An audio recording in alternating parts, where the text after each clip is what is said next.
sejarah-sejarah seperti pedang Rasulullah, tongkat Nabi Musa dan sebagainya. Jadi dari sini kita tahu ini sejarahnya perkembangan Islam di sini banyak sekali.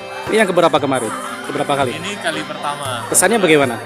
Kesannya luar biasa karena emang bangunan-bangunan teksturnya luar biasa lah.